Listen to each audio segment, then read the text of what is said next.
Alright, hey guys, U-Rounder here, and I have a interesting video for you today.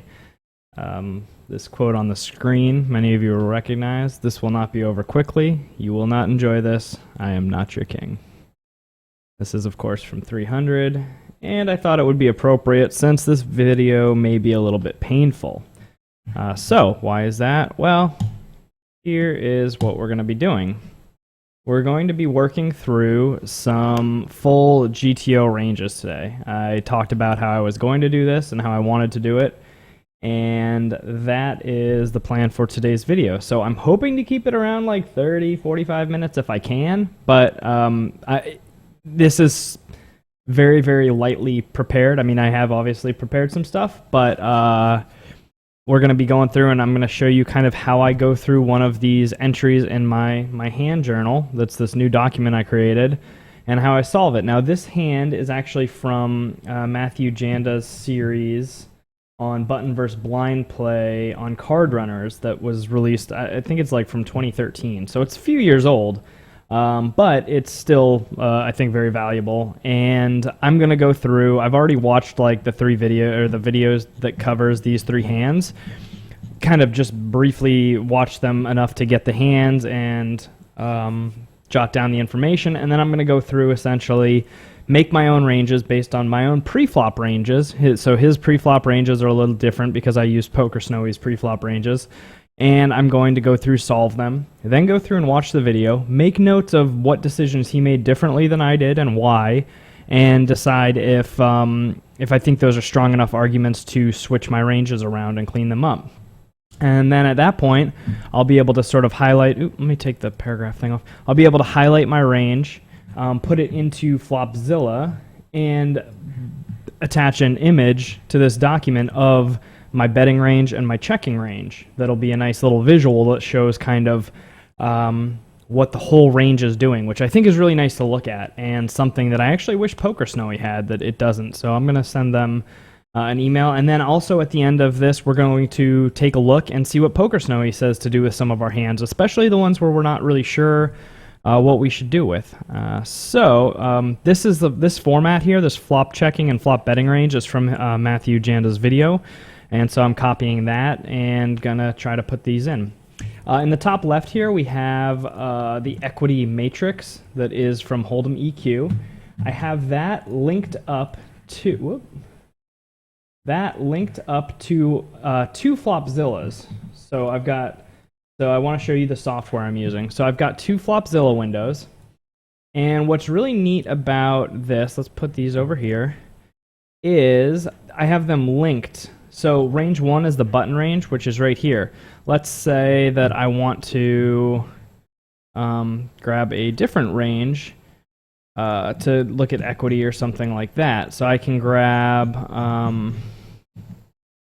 let's see, do I have a range here? So I can grab like this flop betting range here and grab this, copy, put this into a Flopzilla right here. Oop. Sorry.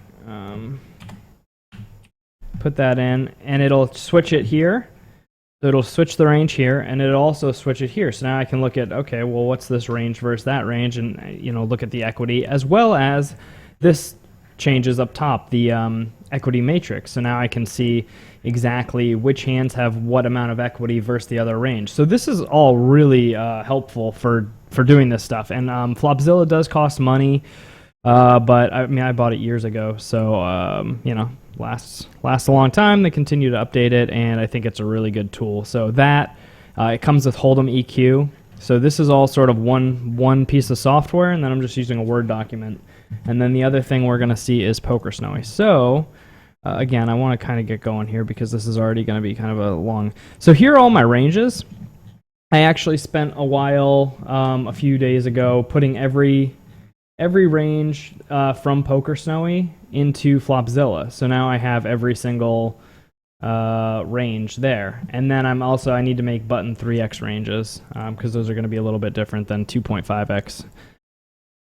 Anywho, our cold calling range. So the situation we're looking at is big blind versus the button.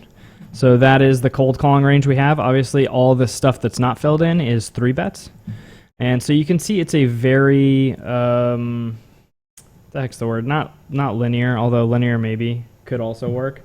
But it's a strong 3-bet range. It's not a mixed, it's not a polarized range that the big blind is 3-betting, because he's getting such a good price that he doesn't really need to. All right, where is my other Flopzilla window? So that is the setup that we are using. All right. So we're ready to go. We have our setup. We have our calculator, obviously.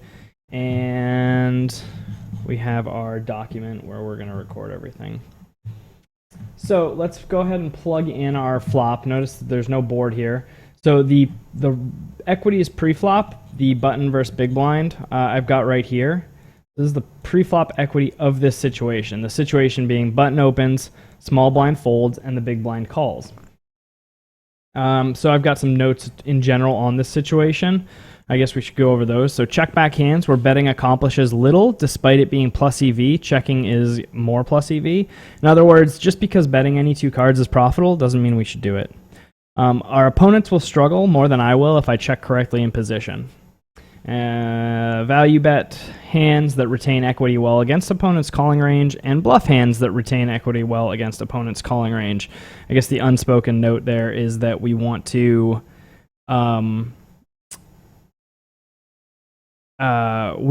fold out hands where we don't do well against opponent's folding range. So if we think that our hand doesn't do very well against our opponent's folding range, those are the hands we want to bluff.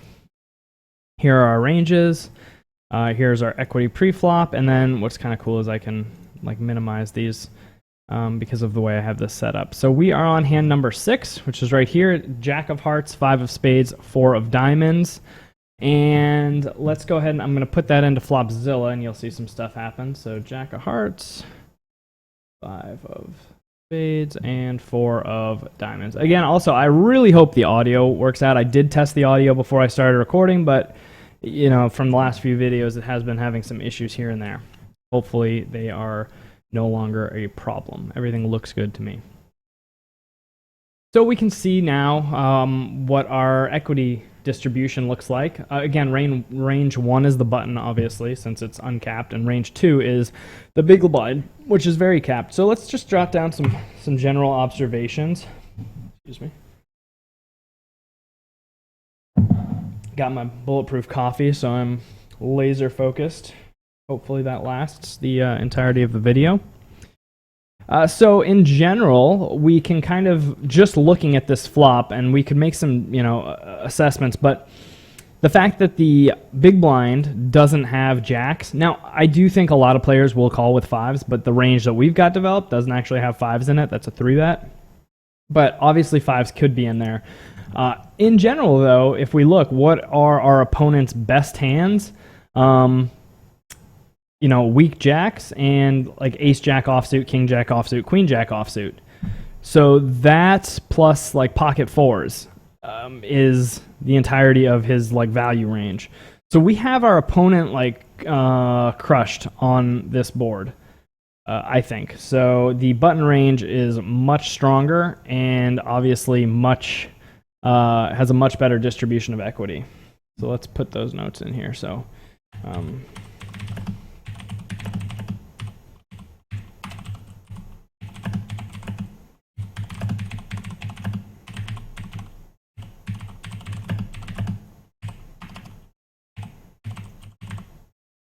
all right. Also, our opponent should never really be raising this board, right? Because he should be looking to delay his raise until the turn because the board is dry. And it's not a wet enough board that it makes sense to raise. So I think the big blind should defend 100% by calling here. Because I just don't think he has enough strong. I mean, yeah, he can check raise pocket 4s, but that essentially means that his check raise and his calling range will never have them. And since his calling range is relatively like weak. His just overall range is relatively weak. By not having pocket fours in his calling range, it makes his calling range even weaker, and is going to make him very susceptible. I think, if I'm saying that, let me know if my thought process doesn't, if there's contradictions, but I believe if he doesn't call with fours here, it's going to make it very easy for us to overbet the turn on a lot of cards, and not just like aces, kings, and queens, but like a deuce or a like a blank, like another 4 or another 5 or a blank. I think would make overbetting the turn very profitable for us because his range will be so capped. So I think he really does have to just call 100% here. If you guys disagree, let me know, but we'll say may. Or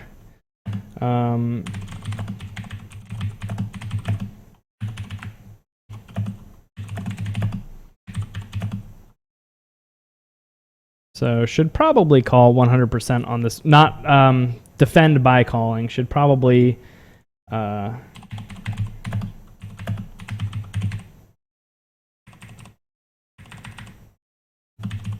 I put 100%, it makes it sound like he should defend 100% of his range. So big blind should probably defend by calling only on this flop.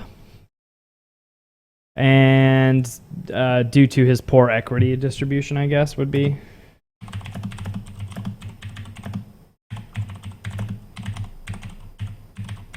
Not sure if that is necessarily the exact right way to word that.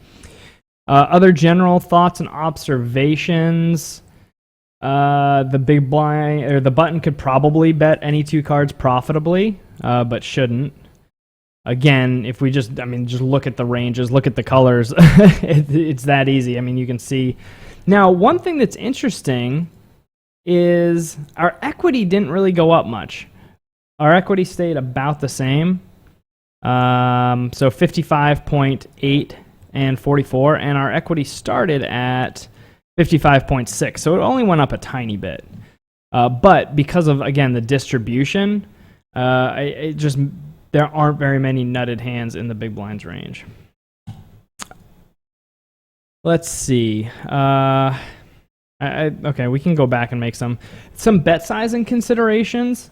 This is definitely a weaker part of my game. I've talked about this a lot. I think this might be the type of flop where we can have 2 bet sizing ranges. I'm not going to necessarily do it for this video, but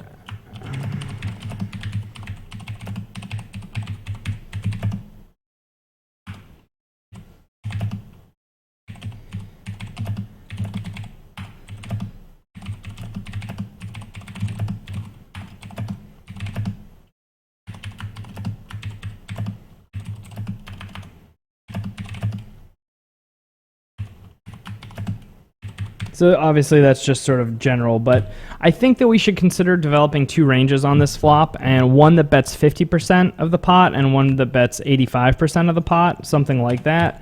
The reason is because our opponent's range is so capped, we can probably manipulate our bet sizing to really have a profitable situation. And what we would do, I believe, is we would bet smaller with our medium strength hands and our bluffs that retain a lot of equity. So our hands, which we don't want to fold out when we have a medium strength hand or like a good to medium strength hand. If we bet big, we fold out the hands that we beat. So that's not our goal. Our goal is to deny equity and to build the pot, which we're going to win. So if we have a medium strength hand, let's say like a Jack 10, well, there's a lot of hands in our opponent's range that he will call with that we beat. You know, he's got Jack 9, Jack 8, Jack 7, 6, 5, 4. He also has pairs of 5s and pairs of 4s in his range that he might call with. And we have outs to like his, 2 pairs and things like that. And we he might also just float us with like an ace. I'm not sure if that's correct, but he could just call with like an ace or like you know, some overcards. And because ace jack blocks some of the overcards, we don't hate getting called. Or sorry, so jack 10 doesn't block overcards, which is the hand I was talking about. So disregard the last point. But all the other points are still true. So what that means is that if we have some hands which are medium strength, but we think our opponent will still call with worse, and we can get him to fold out, like with Jack 10, we don't really want him calling with like Queen 8, like Queen 6, like hands that have an overcard, King 8, you know, hands like that. Like they have 33% equity against us on this flop, you know, 30 to 35% equity with one overcard is pretty brutal. And then he also still has he has aces that can call, that have like ace 9 has 44% equity against us overall. Now against Jack 10 it doesn't, obviously, but let's see. So what we can do here, let's actually talk specifically about Jack 10. So we'll go to the button range and let's clear this and just put our Jack 10s. So if we have Jack 10, he has, so yeah, all right. So his one overcards don't have that much equity against us, but still 20% with just one overcard. His ace 4 obviously can turn some hands. So this isn't like the best example, but a lot of his hands with one overcard still, he doesn't have any with like two overcards. Like there's no queen jack in his range. There's a king queen offsuit that has about 25% equity, 24% equity. So there are definitely hands that we want to fold, and getting him to fold out 20% of his equity is a good thing. We want that. And he can still call with these hands that are worse. The Jack 8, Jack 7, Jack 6, which we have crushed pretty well, and his one pair hands. So hopefully that makes sense. Now, my point is that with hands like that, we could bet half pot. And then with a much more polarized range, we could bet bigger. So with our like complete air, we could bet like 85% of pot, because let's take a air hand that we have in our range, like 8-6 suited or 9-6 suited. So let's grab 9-6 suited. So here we've got, you know, very low equity against our hand. Well, if we bet 9-6 suited, he is going to fold out a ton of, and here King 9 has 80% equity. So we absolutely, those are awesome folds to get with 9-6 suited. So if we have a balanced range that also bets 85%, that range would have more strong hands as well as weaker hands. So it would be a more polarized range that would be betting larger. And I think on a flop like this, it makes sense for us to have two bet sizes. So again, yeah, we haven't even started getting into this, but that is some of the considerations I think that we should think about, because that's what we're trying to do, is learn and find situations where we can improve our play. And I think that thinking about bet sizing is one of those spots where our opponents, a lot of them just have one size. They bet 2/3 pot. They bet, 3/4 pot. Whatever the button that is on the website where they play, that's how much they bet. They bet it on the flop, turn, and river. Sometimes they'll bet pot on the river, stuff like that. So let's continue. Okay. For this hand, because we're already like 20 minutes into this video and we haven't even started, we are not going to do two bet sizing. But let me just kind of make a note. And I think this note applies to most situations where we have two bet sizes, but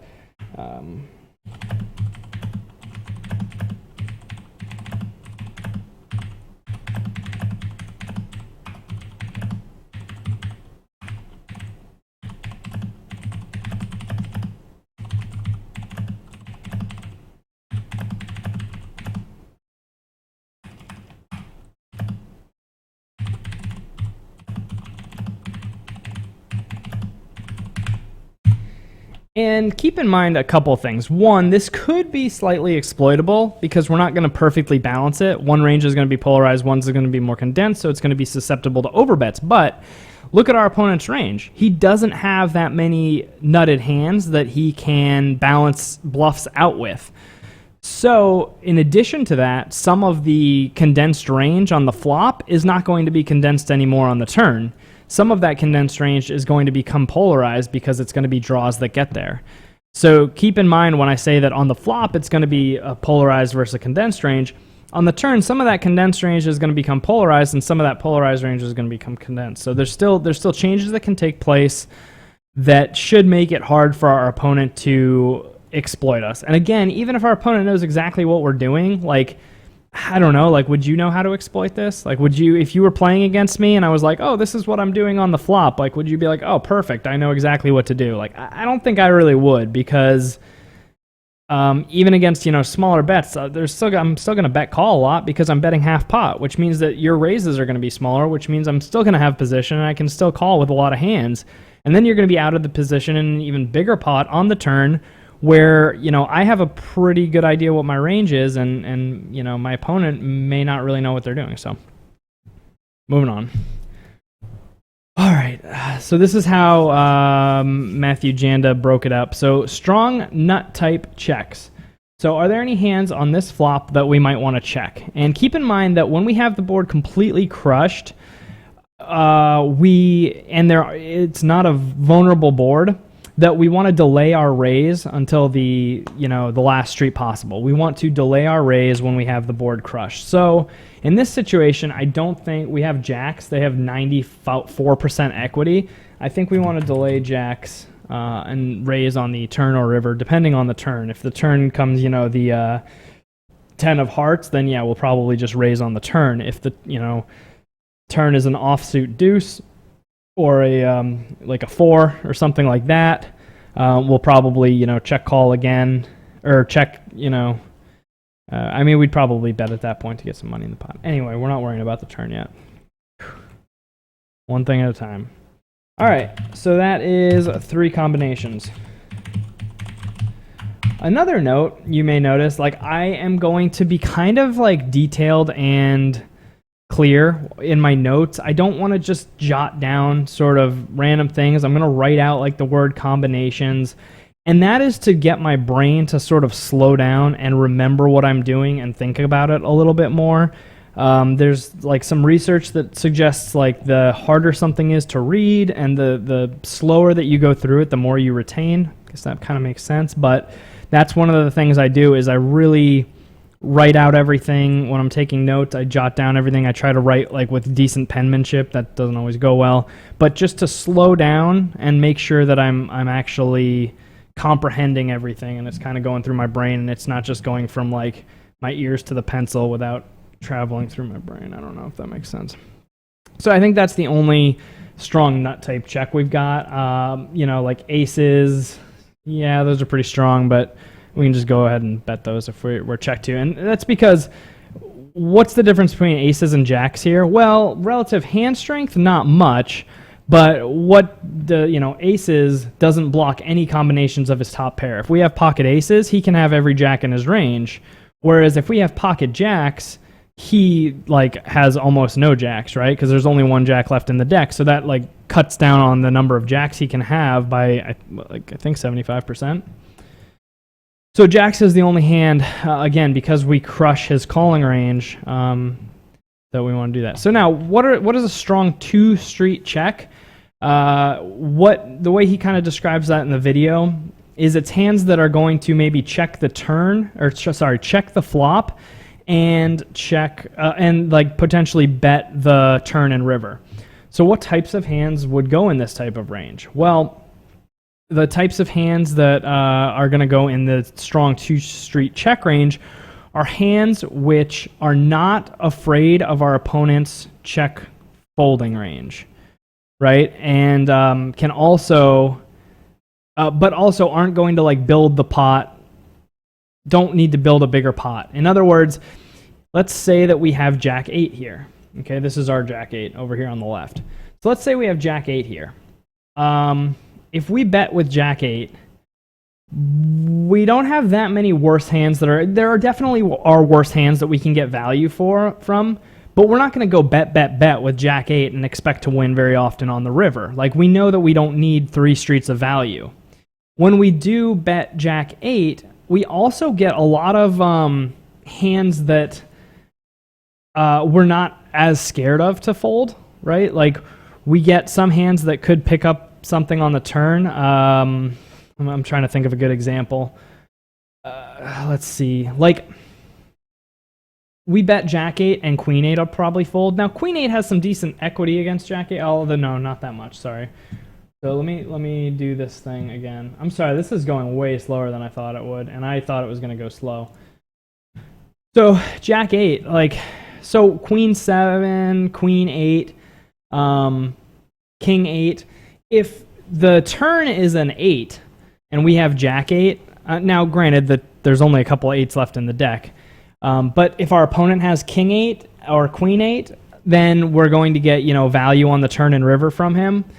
And whereas if we bet, he's going to fold out, you know, these hands. Now, I feel like I'm being a little bit contradictory in what I'm saying, because I talked about wanting to fold out hands with like 20-25% equity. But if those hands are going to hit and we are going to be stronger than them, then it's not nearly as bad, right? So if they're going to hit, but we're going to have a better hand, then that's not necessarily a bad thing. So yeah, so a hand like Jack 8 suited is probably a hand we want to check back. Now also think about this. If we bet Jack 8, there aren't nearly as many hands that we're going to get calls from, like Jack 7, Jack 6, that we beat. You know, these hands beat us. But like hands that hit and don't beat us, there aren't many. There's 2, Jack 7 and Jack 6. So when we bet, we are building a pot that mostly only gets called by his better hands and gets very little value from worse, right? There's only a couple hands that we get value from. So betting Jack 8, if you were going to say, all right, why do you want to bet Jack 8? If you decide you want to bet Jack 8, your reason should be that you want to deny your opponent equity. You want to deny your opponent the 1 overcard and fold out all of this equity that he has. Now, I don't think that that's as valuable in this spot than as checking is. So that's why we're going to check Jack 8, Jack 7, Jack 6. Okay. Hopefully that makes sense. Oh my gosh.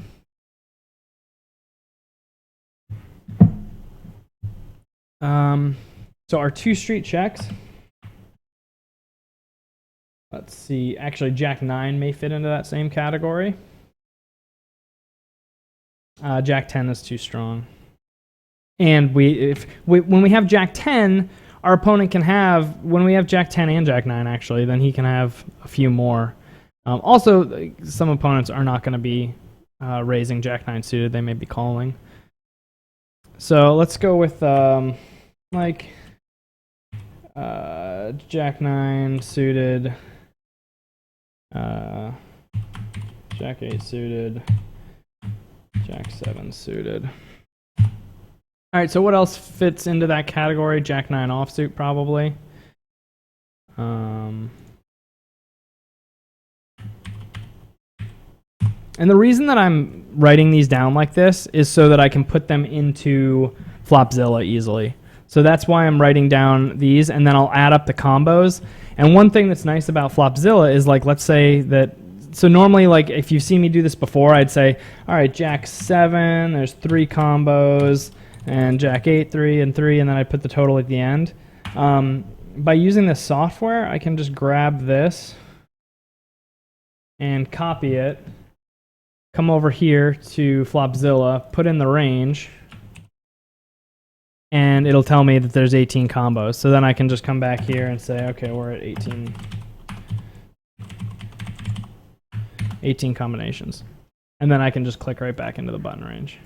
Also, we can look at, if I go back and put that back in, we can see what our equity is with that range. So this strong 2 street checking range gives us a lot of equity, and it means that our opponent can't just, when we check back, our opponent can't just recklessly bluff any 2 cards, and that's important. Like, if we don't have any of these hands in our range, then every time we check back the flop, our opponent's just going to recklessly bet any 2 cards. So because we have all these combinations, we can, because we'll have 21 combos that are like strong hands, then we can also check back some bluffs because we need some bluffs in our range.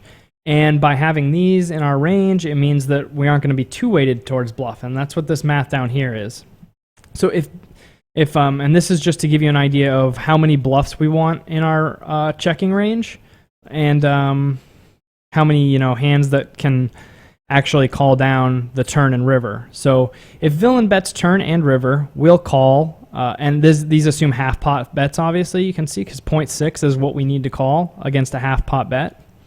So if villain bets turn and river, we'll call 60% times 60%, which is 36% of our total of our range, or about, well, this isn't right because he has a different range. So if we never raise, but we'll sometimes raise. So that means that about 36% of our range on the turn should be able to call down. That means that we need to get to the turn with a range that, 32 probably, I don't know, 30 to 32%, because sometimes we'll raise, needs to be able to call down, and that's why we need to have these hands in there. Hope that makes sense. I know that might be kind of basic for some people, but I want you to know the reason why different hands need to go into all these ranges. Okay, button. All right, I warned you guys at the beginning of the video, this would be painful.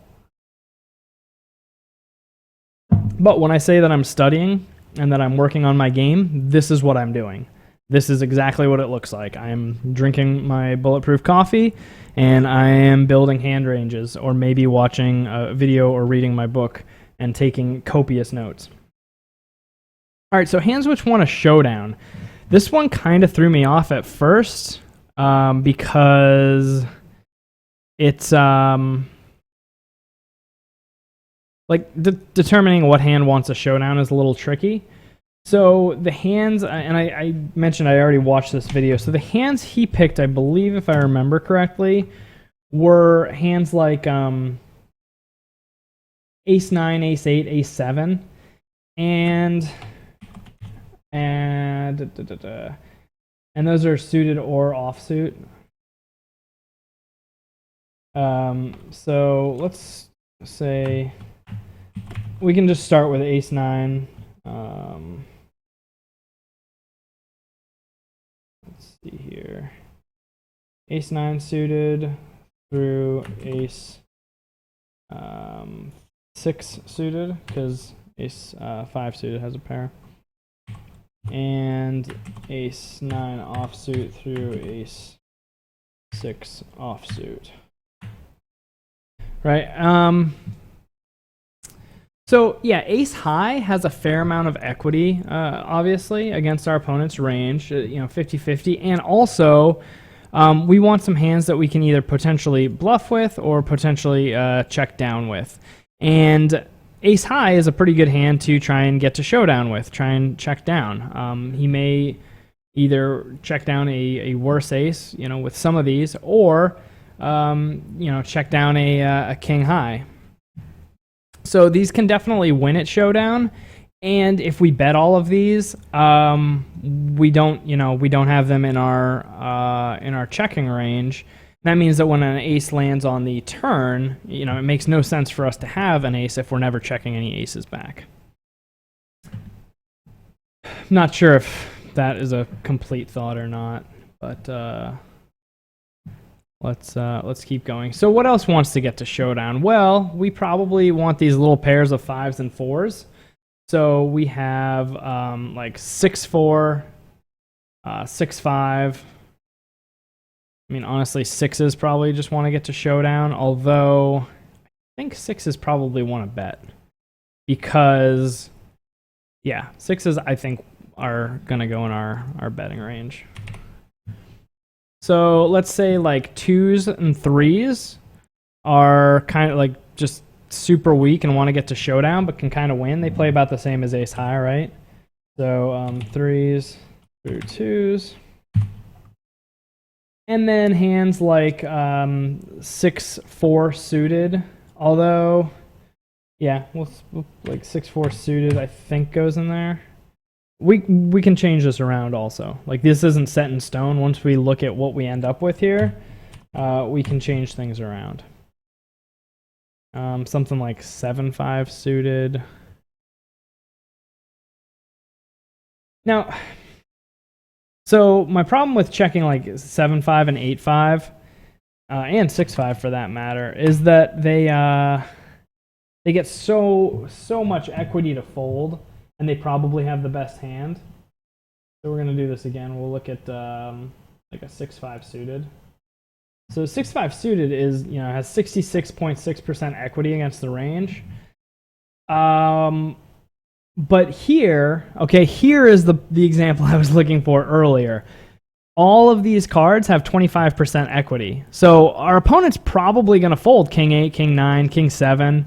So look at all like these really dark red hands, and those are all folds we're probably going to get. Now, we're not going to get worse to call very often, right? Like there are very few hands, like maybe these like 5-3 or 5-2 that might get some value.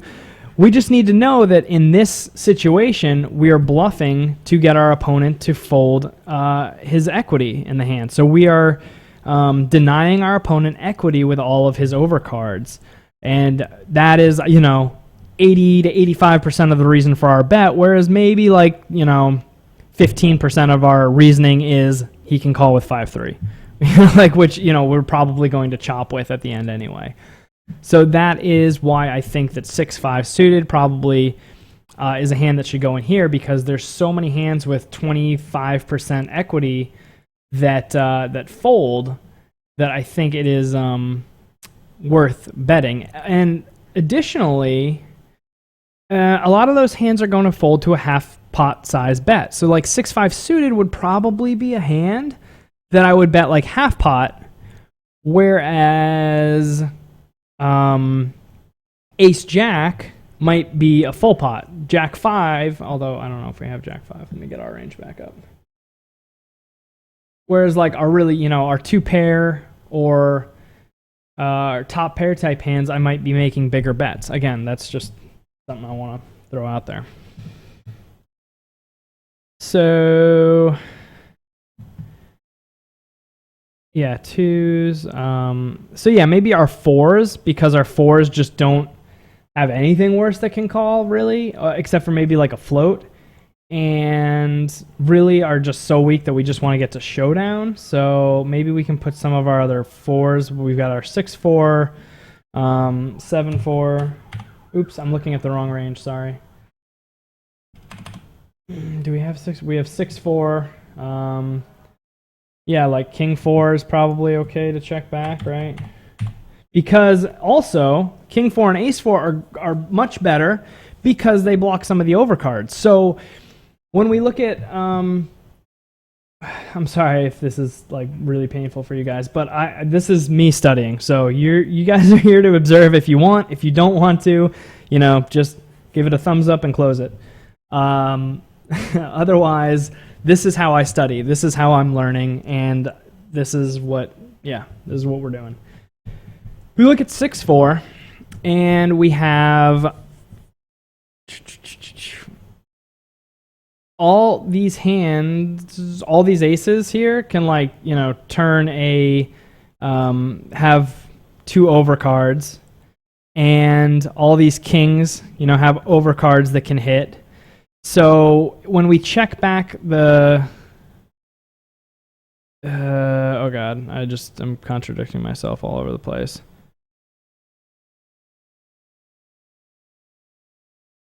Okay. Completely contradicting my thought process. Screw 6-4. What was the hand I was talking about betting? Pocket 6s? Perfect. So when we look at pocket 6s, the reason I switched, guys, is because I was trying to make a point for why we were going to bet some hands that want a lot of fold, that want to fold out a lot of our opponent's equity, and like pocket 6s do this pretty well. A hand like 6-5 suited. Here, 6-5 suited is the best example, I think. So 6-5 suited, we have all this stuff we want to fold, and then there's also like a couple hands here or there that that can maybe call that are worse, or like some floats, whatever. However, look at the equity of, you know, King 9, King 8, King 7. If we switch that from 6-5 to King 5, well, now these don't have 25% equity. And a lot of the hands that he might be calling with, you know, the King 10, King 9 floats, or hands like that that we wanted to fold out with 6-5, well, we don't really care about folding those out with King 5. All right, I hope I'm being clear, because it makes sense in my head, but this is new stuff for me that I'm still learning. So I'm trying to articulate it not only for you guys, but for my own edification, to make sure I fully understand these concepts. And, you just saw I tried to grab an example, and I realized relatively quickly that I was making a contradiction in my thought process. This is not a contradiction. This is saying that a hand like 6-5 suited has to worry about all the kings in his range. This is a lot of hands. All these kings, that's a lot. So those are, 4, 8, 12, 16, those are 16 combos. All right, and then we've got King 10 and King 9. That's another 32 combos. So we're talking about like 40, what's 16 and 32? That's 42, 16 plus 30. Oh, God. I know, 48. There we go. Sorry. Math is hard. 48 combos. So that's not insignificant. We're talking about 48 out of 383, right? Right? Am I wrong? We're talking about, 12.5% of this guy's range that we're not scared of with King 5 that we are with 6-5. So we want that part of his range to fold when we have 6-5. We want that part of his range to stay in when we have King 5, because now not only do we block those kings from hitting, but if a king falls on the turn, which there will be less of, and actually there may be less combos because I have one. Anyway, you get the so that's not real. It's a little bit less than that because I have a king, so there's one less of each of the suited kings and 3 or 4 less of each of the offsuit, so a little bit less than that. Point is, you understand what I mean. There is a difference between King 5 and 6-5, and that should be the what we've learned here.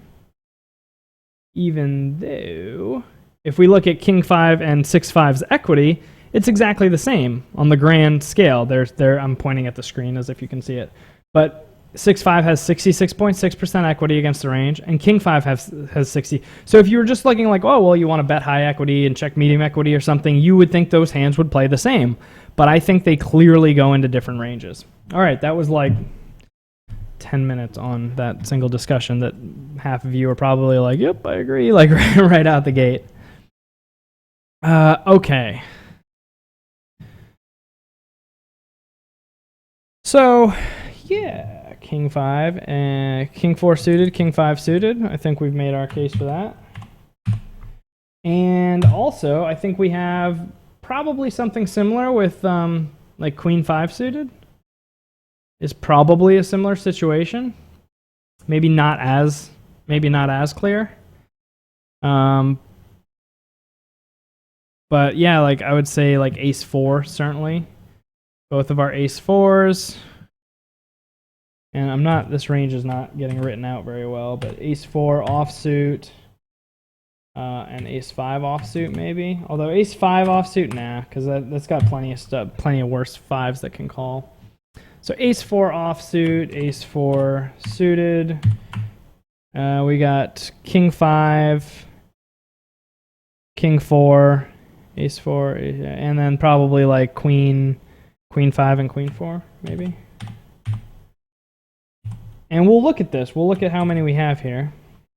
This might be too many, right? Like we may be at too many. Let's see how many combinations that is. But those hands all kind of make sense, right? They're the hands that make sense for checking back the flop. They're medium strength hands that really don't want to face a raise, but are probably better than our opponents. So those are the types of hands that we want to consider checking back. So let's take a look at that range.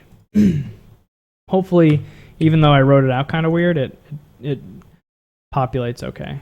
So that would be our checking back range. So look, I mean, it's sort of weak in the sense that it's condensed, right? That's kind of what we'd expect, but we still have our strong 2-street checks, and we have our nut hands. So if we add all of those in, which we can do in a second, this is 103 combos.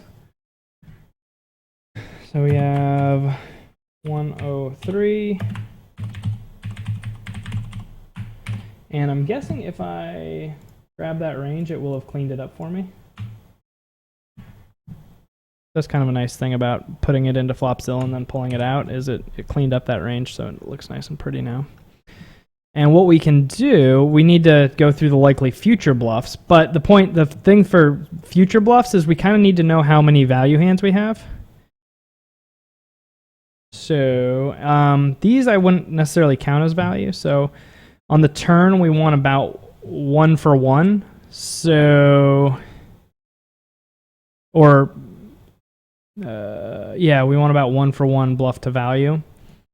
So at this point, I mean, some of these are pretty decent value. Let's just grab all these. So we'll kind of put this here, comma, jacks, and these hands. And again, this is the nice thing about doing this with software is you can like grab this whole thing, plug it in, spit it out, and this is our whole our checking range that we're not planning on using as bluffs. So, you know, we can see that we've got we can defend. Like, it's going to be really hard for our opponent to exploit this, and then we know that we need to add in a bunch of likely future bluffs to check back. But at this point, we have 124 combos. So this is 124. So we can probably I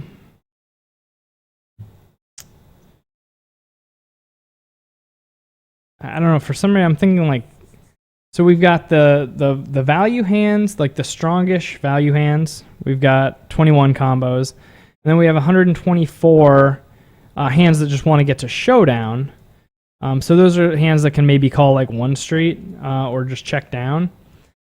So we're not going to be bluffing those, right? So these are not bluffs.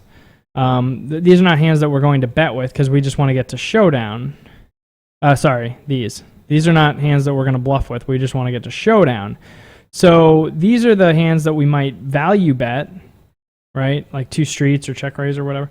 So we've got 21. So we need at least another 21 future bluffs. That doesn't seem like enough, which means we may need more strong 2-street checking hands.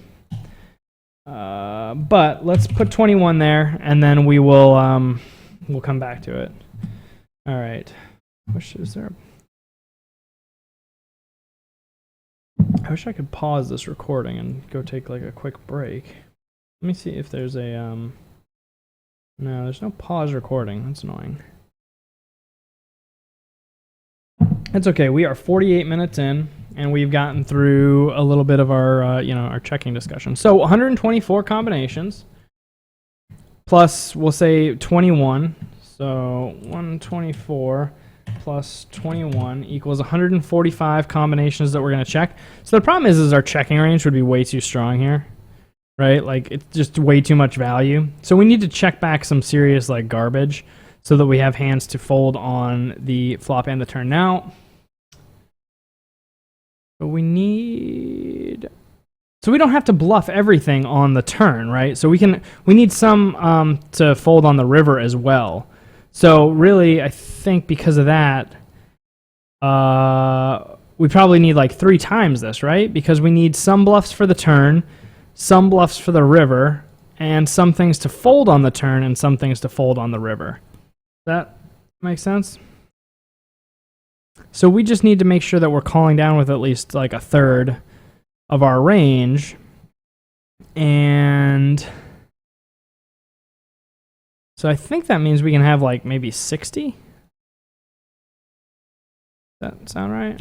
We'll look at these numbers again, but we'll estimate 60. So that would be 124 plus 60. That's going to be 184 combinations that we check, divided by 462. Okay, so this looks good, right? We've got, so our flop checking range is going to be more than that, but let me just put in, so it's going to be 40%.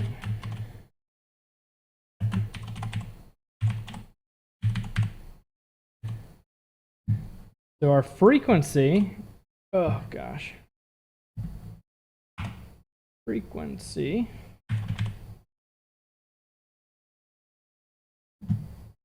we're going to check 40%. That means we're going to bet 60%. On this flop, it seems pretty reasonable, right? We've got the stronger range. We've got position. We should be able to bet a lot. So if we bet 60% and we check 40%, that seems pretty balanced. It's going to be very hard for our opponent to exploit us. Maybe our betting range should be lower, but again, on this flop, that seems pretty reasonable, especially with these ranges.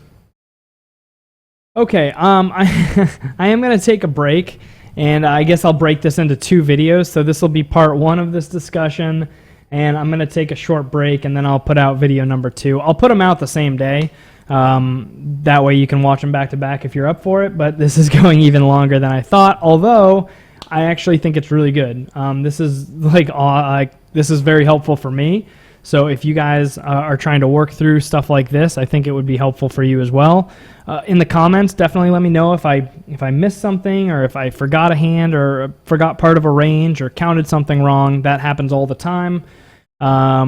Let me know what you guys think of the format of this type of video, and let me know how painful you feel it is, or if it's something that you guys enjoy, because I'm doing it anyway. So me making a video of it isn't a huge deal. It actually makes me say things out loud, which help me a little bit.